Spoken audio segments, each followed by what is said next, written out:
أعوذ بالله من الشيطان الرجيم بسم الله الرحمن الرحيم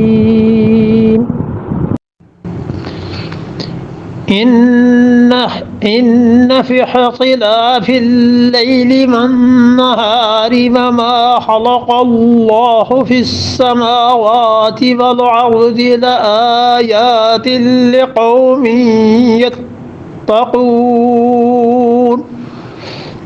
اسی طرح اس کے بعد کی آیت دیکھیں تو اس میں بھی ان فی اختلاف اللیل والنہار، اور رات اور دن کے اختلاف میں وما خلق اللہ فی السماوات والارض، اور اللہ نے آسمان اور زمین کو جو اللہ نے پیدا کیا ہے، لآیات لقوم یتقون، ان لوگوں کے لیے پتے ہیں جو ڈر رکھتے ہیں. دونوں آیات کے آخر پہ اللہ تعالیٰ نے استعمال لفظ فرمایا یفصل الآیات، اور لآیات لقوم، آیات کا لفظ آ گیا دونوں جگہ پر. آیات کا بڑا اچھا، سب سے اچھا ہم کہیں تو ترجمہ کیا ہے شاہ عبد القادر صاحب رحمۃ اللہ علیہ. آیات کے متعدد ترجمے ہوئے ہیں. آیت بھی کہتے ہیں قرآن کی آیت کو، آیت نشانی کو بھی کہتے ہیں، آیت معجزے کو بھی کہتے ہیں. شاہ صاحب رحمۃ اللہ نے یہاں پر ترجمہ کیا ہے کہ لآیات، یہ پتے ہیں. پتہ پوچھتے ہیں نا کہ صاحب آپ کا پتہ کیا ہے، تو کہتا ہے فلاں گلی، فلاں مکان، فلاں محلہ. شاہ صاحب نے ترجمہ کیا یہ پتے ہیں اللہ کے، یعنی ان پتوں کے ذریعے اللہ تک پہنچو. سورج پر غور کرو، چاند پر، دن رات کے اختلافات پر، جو کچھ بھی اللہ نے آسمان اور زمین میں پیدا کیا، لآیات لقوم یتقون، یہ پتے ہیں ان لوگوں کے لیے جو متقی ہیں، یہ پتے ہیں ان لوگوں کے لیے لقوم یعلمون، جو قوم علم والی ہے، جو سمجھ رکھتے ہیں. ان چیزوں کو دیکھ کر اللہ تک پہنچو. اور یہ دلیل ہے ابو منصور ماتریدی رحمۃ اللہ علیہ کی. ان سے پوچھا گیا کہ ایک کافر جو کسی پہاڑ کی چوٹی پہ پیدا ہوا یا کسی جگہ پیدا ہوا اور اس تک نبوت کا پیغام نہیں پہنچا تو کیا وہ جہنم میں جائے گا؟ تو انہوں نے کہا وہ صرف اتنا اگر قائل ہو کہ اس کائنات کو پیدا کرنے والا کوئی ہے تو جہنمی نہیں. اس پہ ماتریدیہ کا یہ مسلک ہے، اور اشاعرہ اس کے قائل نہیں ہے. اشاعرہ کہتے ہیں کہ وہ اس بات کا بھی اگر قائل نہیں ہے، اللہ کو جانتا ہی نہیں ہے تو بھی جہنم میں نہیں جائے گا، جیسے بھی بات ہوئی تھی. اور انہوں نے ماتریدیوں پہ یہ اعتراض کیا ہے.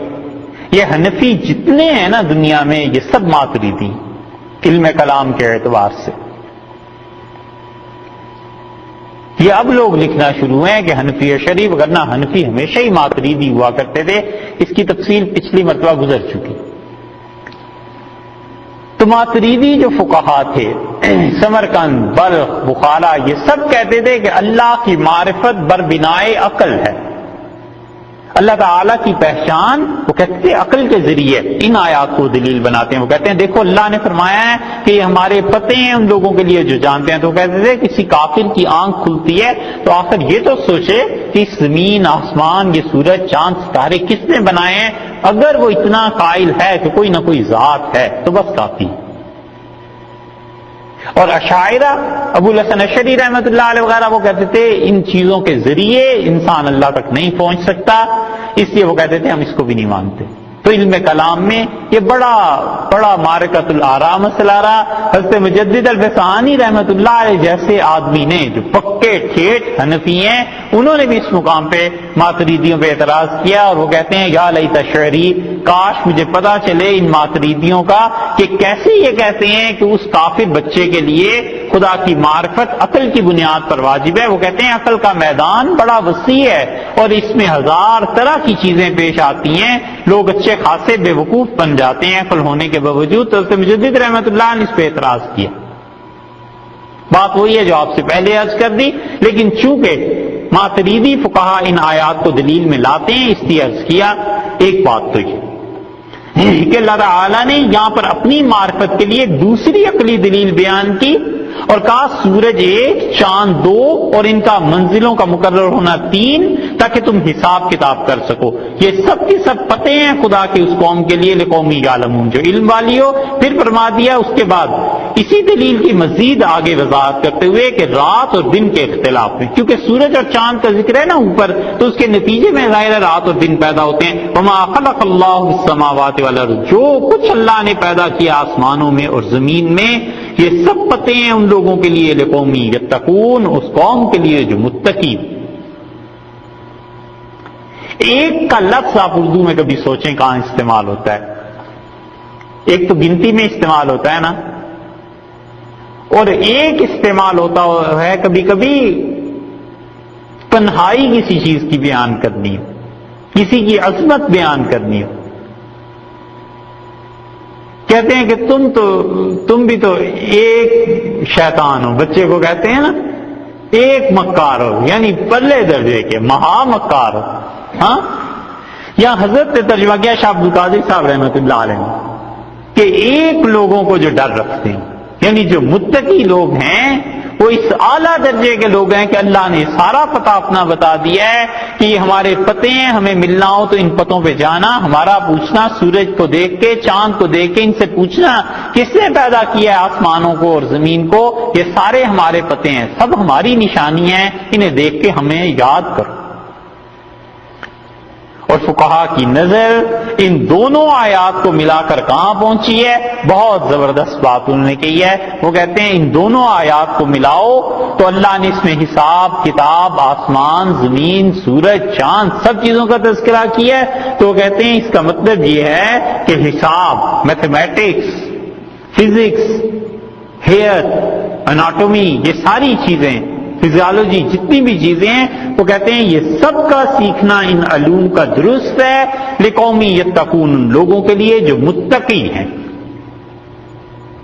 وہ کہتے ہیں کہ ان دونوں آیات سے ان تمام علوم کا جواز نکلتا ہے کہ مسلمانوں کو یہ سیکھنے چاہیے، اور مسلمان ایک سے ایک بڑا آدمی تھا اس میدان میں، میتھمیٹکس میں بھی اور میڈیسن میں بھی، اور ہر چیز، کوئی چیز ایسی نہیں تھی جس میں مسلمانوں نے اپنے زمانے میں لوہا نہ منوا لیا ہو، لیکن یہ کہ متقی لوگ تھے، پاک لوگ تھے۔ ہمارے یہاں سائنس جو آئی ہے، مختصر سی بات یہ ہے کہ جتنے سائنٹسٹ آخری دور میں ہوئے ہیں، ان لوگوں نے سائنس نے ساری باتیں کی اور اللہ کو نکال دیا بس، اور مسلمان جتنے سائنسدان تھے، جو کچھ بھی تھے، اللہ کی ذات پاک کے متعلق کہتے تھے کہ اللہ کی طرف سے ہے یہ سب کچھ۔ دو چیزیں ملتی ہیں، کیمسٹری میں دو ایسڈز ہیں، انہیں ملاتے ہیں، تیسرا اس کا ریزلٹ نکل آتا ہے، وہ کہتے تھے یہ ہونا ہی ہے، لیکن اس نتیجے کو مرتب کرنے والا اللہ ہے، اور یہ کہتے ہیں کہ نہیں یہ تو بس خود بخود ہی ہو جاتا ہے، ایسے ہونا ہی تھا۔ یہ ہے فرق۔ اب بھی مسلمان اسی سائنس کو پڑھیں، اسی ٹیکنالوجی کو پڑھیں، اور یہ جو شرطیں لقومی یتقون اور متقی ہوں تو اللہ کی مدد خود بخود ان کے ساتھ آئے گی، لیکن مسلمانوں نے ان علوم کو چھوڑ ہی دیا اور ایسے بھلا بیٹھے ہیں جیسے ان کا کوئی حق ہی نہیں بنتا ان چیزوں میں۔ حالانکہ یہ جتنے بھی دنیاوی علوم کہے جاتے ہیں، اول تو علوم کی تقسیم ہی کیا کرنی ہے، قرآن خود سے بتا رہا ہے کہ ان علوم کو، ان چیزوں کو تم سیکھو تاکہ اللہ کے پتے ہیں، اللہ تک پہنچو، تو اول تو خود پتا چلتا ہے کہ ان چیزوں کو مسلمانوں کو ترقی کرنی چاہیے۔ اور فرض کر لیجئے ایک لمحے کے لیے کہ یہ دلیل نہ بھی ہو تو اور بہت سے دلائل، مگر مسلمان انہوں نے وہ چیز ہی نہیں کی کہ جس وجہ سے وہ ان چیزوں تک پہنچتے۔ ایک کتاب پوری پڑھنی، پہلے چیپٹر سے لے کے آخر تک، جب وہ پڑھے گا پوری کتاب تو اسے پتا ہوگا کہ کیا چیز ہے، یہ کام کیسے کرنا ہے، کیسے نہیں کرنا۔ مشین ہے، کسی نے کہا صاحب آپ اس مشین کو آپریٹ کریں گے، اس کے بعد آپ دوسرے درجے میں پہنچ جاتے ہیں، ہوتے ہوتے مینیجر بن جاتے ہیں، آگے چلے جائیں گے۔ اب وہ مسلمان بچہ کہتا ہے کسی طرح پوری کتاب پڑھنے کی بجائے اس کی کوئی گائیڈ بک مل جائے، کسی طرح کوئی خلاصہ مل جائے، کسی طرح کوئی نوٹس مل جائیں، اور پوری کتاب نہ پڑھو، جان چھٹے کسی طرح، اور جس دن مشین چلانی آ گئی اس دن تو پڑھنا ہی حرام ہو گیا، پھر تو نہیں آگے پڑھنا۔ تو بھلا سوچو کہ وہ جو سپروائزر اوپر بیٹھا ہوا ہے وہ کافر ہے، کہنے کو یہودی ہے، عیسائی ہے، کچھ بھی ہے بھائی، مگر اس سے تو اندازہ ہو جاتا ہے کہ صاحب کتنے پڑھے لکھے ہیں۔ وہ کہتا ہے اسے کیوں ترقی دے دوں، ترقی تو اسے دوں جس نے پوری کتاب پڑھی ہوئی ہو، اور وہ کافر جو لڑکا ہے اس سے پوری کتاب پڑھی ہوئی ہے۔ تو نتیجہ یہ کہ ترقی کی منزل اسے ملتی ہے، ترقی پاتا ہے، پڑھا لکھا ہے، آگے بڑھ جاتا ہے، خود مسلمان بھی۔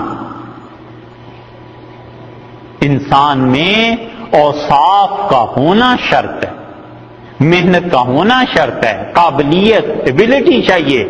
قرآن بتاتا ہے کہ کافر ایسے مسلمان کو گھر سے آ کے لے جاتا ہے اور کہتا ہے آؤ حکومت لے لو، اس لیے کہ تم میں ایبلٹی۔ سورہ یوسف میں کیا آیا ہے نا کہ اس نے بھیجا اور اس نے کہا جا کے لے کے آؤ اس کو جیل سے، اور جب وہ جیل سے تشریف لائے تو بادشاہ نے کہا تم میرے پاس رہو، تم جیسا بڑا آدمی جیل میں پڑا ہوا ہے، تم ہماری ملازمت کرو۔ انہوں نے کہا اگر ملازمت ہی ہے تو پھر مجھے خزانے کی وزارت دے دیجیے۔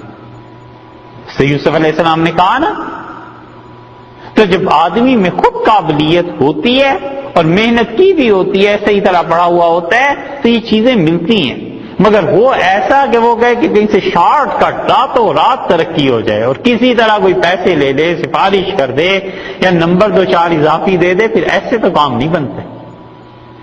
اور دین میں بھی یہی حال ہے